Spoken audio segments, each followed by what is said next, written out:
Hyderabad Nampally police station పరిధిలో అగ్ని ప్రమాదం జరిగింది. నాంపల్లి ఫోరెన్సిక్ ల్యాబ్లో నుంచి భారీగా మంటలు ఎగిసిపడ్డాయి.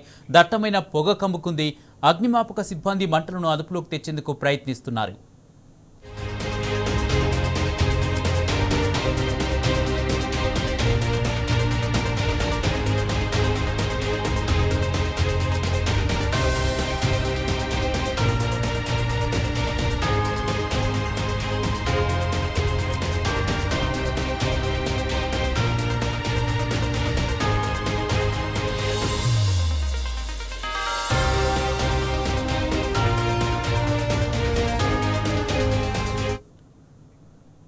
ఫోరెన్సిక్ ల్యాబ్ అగ్ని ప్రమాదంలో కుట్రకోణం ఉందని బీఆర్ఎస్ వర్కింగ్ ప్రెసిడెంట్ కేటీఆర్ ఆరోపించారు.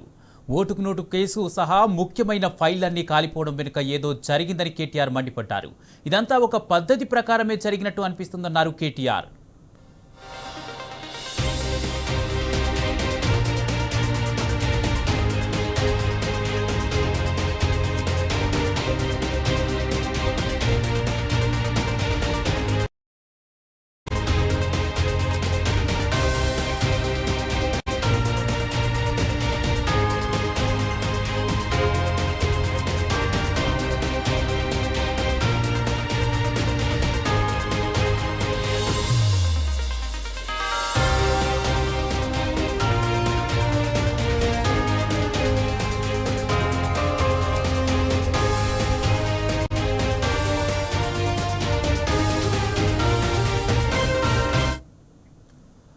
ఫోరెన్సిక్ ల్యాబ్ అగ్ని ప్రమాదంలో కుట్రకోణం ఉందని బీఆర్ఎస్ వర్కింగ్ ప్రెసిడెంట్ కేటీఆర్ అనుమానం వ్యక్తం చేశారు.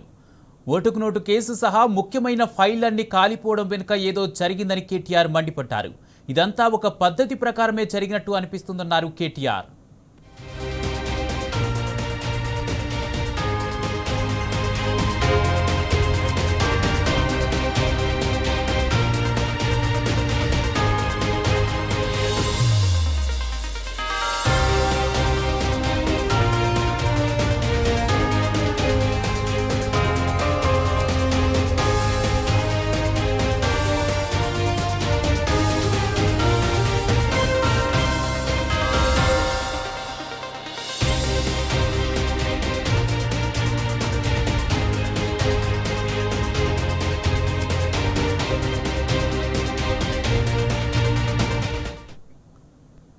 ఫోరెన్సిక్ ల్యాబ్ అగ్ని ప్రమాదంలో కుట్రకోణం ఉందని బీఆర్ఎస్ వర్కింగ్ ప్రెసిడెంట్ కేటీఆర్ అనుమానం వ్యక్తం చేశారు. ఓటుకు నోటు కేసుకు సహా ముఖ్యమైన ఫైళ్లన్నీ కాలిపోవడం వెనుక ఏదో జరిగింది.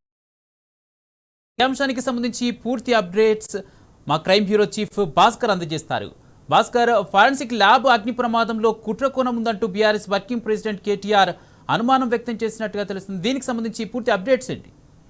బీఆర్ఎస్ వర్కింగ్ ప్రెసిడెంట్ కేటీఆర్ అనుమానించినటువంటి పరిస్థితి నిజమే అని తెలుస్తుంది. ఎందుకంటే ఎఫ్ఎస్ఎల్ ల్యాబ్ లో జరిగినటువంటి ఫైర్ యాక్సిడెంట్ కి సంబంధించి పలు కీలక కేసులకు సంబంధించినటువంటి ఆధారాలు దీంట్లోనే ఉన్నాయి. ఎఫ్ఎస్ఎల్ లో కంప్యూటర్ లోనే కీలక కేసుల సమాచారం ఉంటుంది. ఇక్కడే ఉన్న ఫోన్ ట్యాపింగ్ కేసుకు సంబంధించి కూడా ఆధారాలు ఉన్నాయి. గత కొన్నేళ్ల నుంచి ఇక్కడే ఉన్న ఓటుకు నోటు ఆడియో వీడియో ఫైల్స్ కూడా ఉన్నట్టుగా తెలుస్తోంది. ఈ ల్యాబుల్లోనే అనేక రకాల ఇష్యూస్ కి సంబంధించినటువంటి ఉన్నాయి. ప్రధానంగా ఫస్ట్ ఫ్లోర్ లో కంప్యూటర్ ల్యాబ్ తో పాటు కీలక గదులు ఉంటాయి. ఫస్ట్ ఫ్లోర్ లోనే పలు కీలక కేసులకు సేకరించినటువంటి పేపర్ వర్క్ కూడా ఎవిడెన్స్ సైతం ఇక్కడే ఉంటుంది. పొగలు పూర్తిగా అదుపులోకి వస్తేనే ఎంతవరకు నష్టం వాటిల్లో తెలిసేటువంటి అవకాశం కనిపిస్తుంది. కంప్యూటర్ సర్వర్ ఉన్నటువంటి అధికారుల తీవ్రత కనిపిస్తోంది. మొత్తం వ్యవహారం చూస్తా ఉంటే చాలా స్పష్టంగా అర్థమవుతోంది. ఓటుకు నోటుకు సంబంధించినటువంటి ఎవిడెన్సెస్ ని క్యాప్చర్ చేయడానికి ఇది మ్యాన్పులేట్ గా చేశారా, లేదంటే అనుకోకుండా జరిగిందా, ఎవరైనా దీంట్లో ఇన్వాల్వ్ అయ్యారనేటువంటిది మాత్రం పూర్తి స్థాయిలో తెలిసే అవకాశం కనిపిస్తోంది. ఏది ఏమైనా చాలా వరకు అనుమానం అయితే వ్యక్తమవుతున్నటువంటి పరిస్థితి కనిపిస్తోంది. ఓటుకు నోటుకు సంబంధించినటువంటి వ్యవహారంలో చాలా వరుసగా దీంట్లో ఎఫ్ఎస్ఎల్ పంపించినటువంటి సుప్రీంకోర్టులో పెండింగ్ లో ఉన్నటువంటి అంశం కావచ్చు, ఇతరత్ర అనేక అంశాలు పెండింగ్ లో ఉన్నాయి. ఆ అంశాలకు సంబంధించినటువంటి కీలక డేటా దీంట్లో నిక్షిప్తమై ఉంది. దాన్ని సుప్రీంకోర్టుకు పంపించినప్పటికీ మేజర్ గా రా డేటాతో పాటు వాళ్ళకి పంపించినటువంటి కాపీ ఏదైతే ఉంటుందో, ఎవిడెన్స్ కాపీ ఏదైతే ఉంటుందో, ఆ కాపీకి సంబంధించినటువంటి మొత్తం డీటెయిల్స్, కేసుకు సంబంధించినటువంటి డైరీ అంతా కూడా ఇక్కడే ఉంటుంది. ప్రస్తుతం ఆ డేటా ఏమన్నా కరెక్ట్ అయిందా అనేటువంటిది కూడా చూడాల్సిన అవసరం కనిపిస్తుంది. ఎందుకంటే కేటీఆర్ కొద్దిసేపటి క్రితం ఎక్స్ లో పోస్ట్ చేశారు.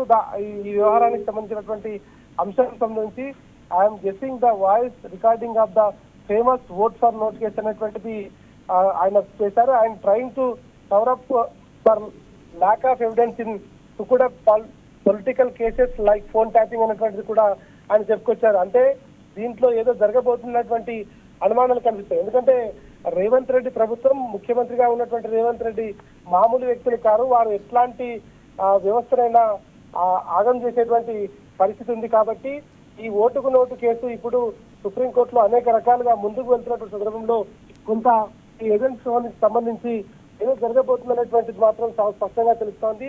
దాంట్లో భాగంగానే ఇవాళ ఈ ఫైర్ యాక్సిడెంట్ కి ఏదైనా సంబంధం ఉందనేటువంటిది మాత్రం కొంత చాలా స్పష్టమైనటువంటి ఆధారాలతో అనుమానాలు కనిపిస్తా ఉన్నాయి.